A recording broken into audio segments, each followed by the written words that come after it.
So the stock market hated the labor market numbers, but only because the Fed is going to hike rates because there was no reason not to, even though most of the labor market numbers kind of looked like recession.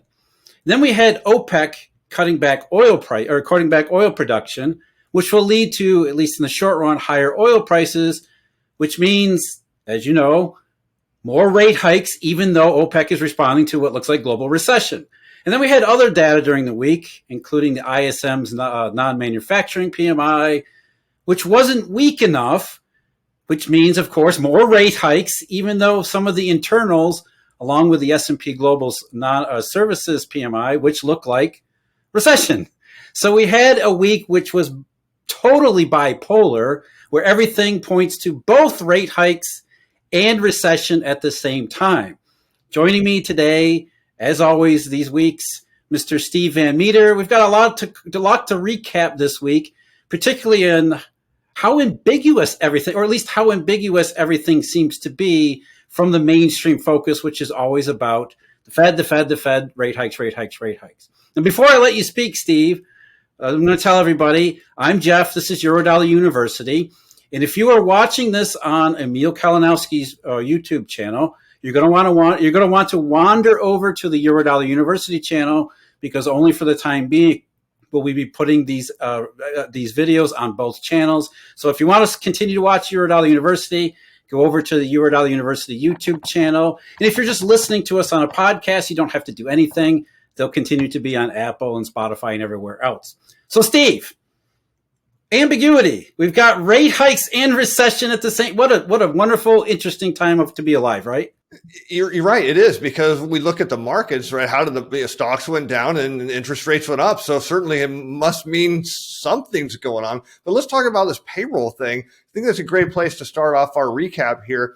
Is when we look at the numbers, and I'll let you recap them in a moment. But when I look at the payroll now, before I studied macro and started following you and a lot of the other experts, I would look at this payroll data and I would think, like the Fed is thinking, wow, look at how great the economy is. Boy, I must not be seeing it right, because I look around and things don't look quite that good, but wow, look at that payroll number. There's got to be a rate hike here. But I think the real key, there's two things we want to talk about, Jeff, is not only the trend in the non-farm payroll report, because as we talked about in the past, this is a very smooth report. So if you see outline numbers, and we did a couple months back that 500,000+ number, what happened? You could almost just smooth it, take it away. It's as if it didn't even exist. But it's the household survey. Let's dig into what's going on with the household survey, because I know you talk about how that oftentimes can give us a clue to where the non-farm payroll report's headed.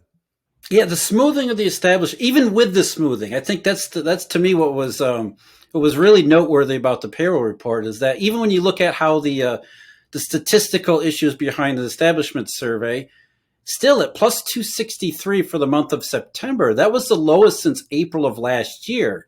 So on the headline payroll report, the number that everybody pays attention to, you're still getting the deceleration. So the headline stuff confirms what we already knew, is that the labor market, like the economy, has slowed down. But where it doesn't help is it doesn't tell us what that actually means. It still could mean, as we believe the Fed will interpret, that the labor market is doing nothing more than transitioning from red hot to stable, like they want it to. And this data does nothing to disprove that theory. But it also could mean the economy is slowing down from some other level and continues to slow down some more. And next thing you know, we're in recession. So what I look at is, okay, the headline survey, we've got to slow down, or the headline number, we've got to slow down. Let's look at the household survey. And one of the key numbers in the household survey is full-time employment. Steve, that's one of the things you talk about all the time, is that, look, you're a business owner. The last thing you want to do is let go of employees if you don't really have to. And most employers are really optimistic to begin with. They want to be optimistic. And so when confronted with any kind of weakness or any kind of uncertainty that forces some sort of response, like softness in the revenue, cost pressures on their income statement, they might have to do something, but they don't want to immediately go to mass layoffs right away. And so what we've seen since March in the household survey is full-time employment has declined slightly. Now it's up and down in various months. For the month of September, the amount of full-time employment rose by 300,000, but that's after falling by 400,000 since March, so it's relatively lower. And what you find when you go through history, the history of recessions, is that each and every recession, prior to each and every recession, we see the same thing happen. Full-time employment goes up, and then it's like it hits an inflection point, and then it goes sideways. It doesn't go immediately into recession and contraction. It goes sideways for many months, usually 9, 10, sometimes up to a year. And that's what we've seen in the household survey this year. So the establishment survey, kind of ambiguous, except that it says slowdown. And the household survey is like, no. There's no ambiguity here whatsoever. This is the transition phase between expansion and contraction. So we have one survey, the household, effectively telling us the labor market's running into a wall. And then we have the non-farm payroll report, which we could kind of predict if indeed everything is slowing. We're going to talk about some data here in a moment that might indicate the economy is slowing, that we could see before the next Fed meeting, which there will be another payroll report, is we could see a number with a 1 in front of it. And that may not be enough to give the Fed cause to pause. But if the trend continues, we could see by December perhaps a goose egg, maybe even slightly negative. And then going into next year, at this point, we see the Fed completely on the wrong side of the trend. Now we see payrolls going negative, they being in tightening mode. And that's not exactly what the economy needs right now to get the things turned around, is higher rates. And Jeff, we kind of started out the show. You mentioned that maybe an indicator that's telling us that the economy is slowing, that will lead to probably more rate hikes, is what's going on with OPEC, because we've seen oil prices kind of zip up higher here. But the higher oil prices, that doesn't necessarily bode that the economy is booming. Yeah, and it's funny. What was it? Just the early part of August when President Biden was in Saudi Arabia. The whole thing about the fist bump, and OPEC was going to do a symbolic 500,000 million, or 500. Was it 500,000 barrel per day rate cut, or production cut? Rate cut. Yeah. The rate cuts are coming. That's the Fed, not the OPEC. So the production cut. Where did those, or production rise? Excuse me. Because the U.S. wanted oil prices to go lower. Well, then everybody got what they wanted. The WTI benchmark went from 120 something in mid-June all the way down into the 70s, and all of a sudden OPEC is like, wait a minute. Now all of a sudden production hasn't changed. You look at the U.S. production numbers, you look at the global production numbers. Nigeria and Russia in particular are still way behind on their quotas. Supply has not changed. And for prices to soften as much as they did, including gasoline prices in the U.S., I've talked about that a lot before. Gasoline usage in the U.S. is way down on average around 2020 levels. So what we're saying here is, again, ambiguity. On the one hand, OPEC says we're going to cut back on production by up to maybe 2 million, or at least a quota will be cut by about 2 million barrels per day, which is more than symbolic. And of course, as you said, Steve, oil prices go up, which means contributes more to CPIs, contributes more to the justification behind the Fed's rate hikes. But at the same time, OPEC is confirming that something's not right with the real economy. So we've got we've got rate hikes and what looks like global recession in the same thing. Yeah, and it's interesting because we're not going to focus on the CPI in today's show because we'll talk about that next week. But crude oil, gasoline prices are a big key contributor, and we know at least on a year-over-year rate of change that number's down. But there's perhaps something that isn't as ambiguous that is telling us that perhaps the payroll report is maybe a little too optimistic. Perhaps the move higher in oil is a little too optimistic. And that was the ISM data and the S&P global data, because to me, if my memory serves, Jeff, the employment data actually, the subcomponent didn't look like there was a booming labor market there, and perhaps there's some things going on in the ISM and the S&P global that you could share with us. They're telling us the economy isn't all that great. Well, again, the ISM, the non-manufacturing, the manufacturing survey, which came out earlier, was worse than people expected because, we've talked about an inventory the whole time, but it was the services index, which I think got most people's attention, almost because that's what the market wants to focus on. It's more rate hikes, right? And so the ISM non-manufacturing index fell by just a touch. And so it wasn't as bad as many people were fearing, because the thought was maybe the ISM's non-manufacturing would join S&P Global's, which is already below the 50 mark.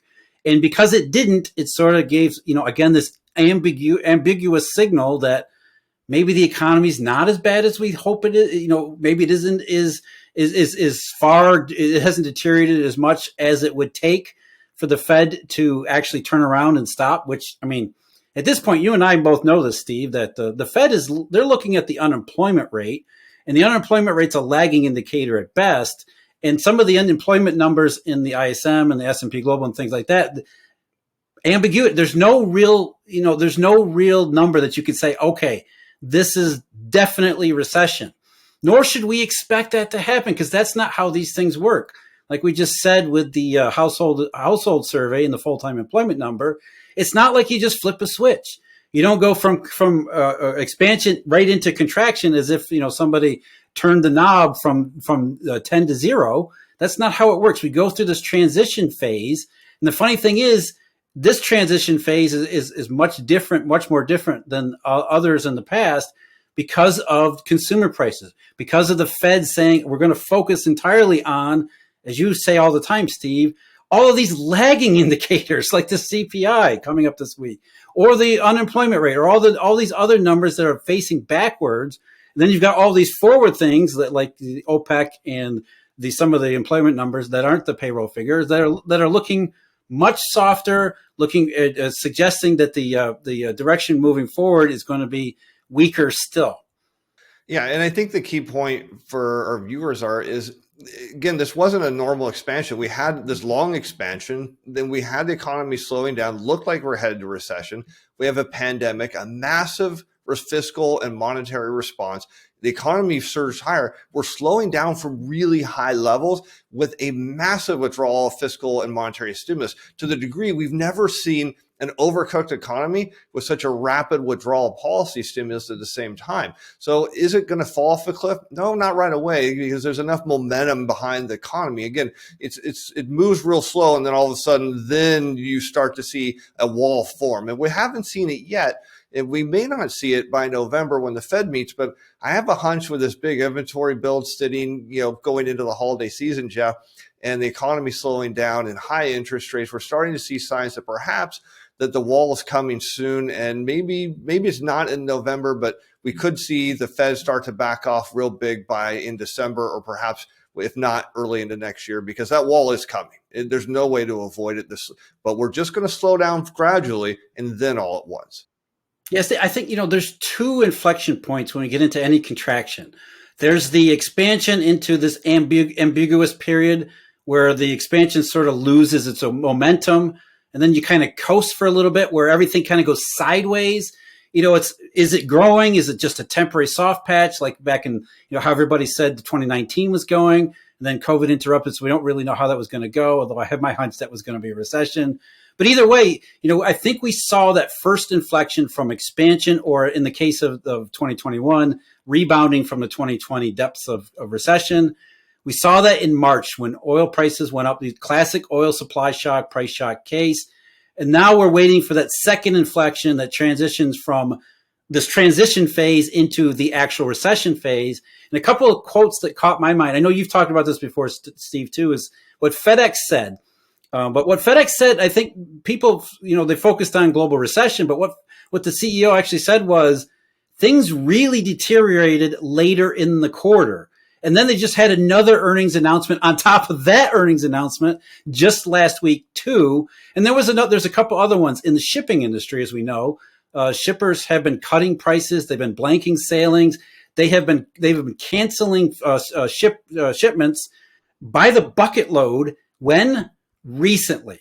So I'm wondering if we're starting to see that second transition recently. Of course, that's not going to show up in the payroll report for September, nor is it going to show up in the payroll report likely for October. As you said, Steve, that's kind of that lagging stuff down the road. But I wonder if we'll see some of this other, not just sentiment data, but factory data, maybe retail spending data that starts to soften up before then.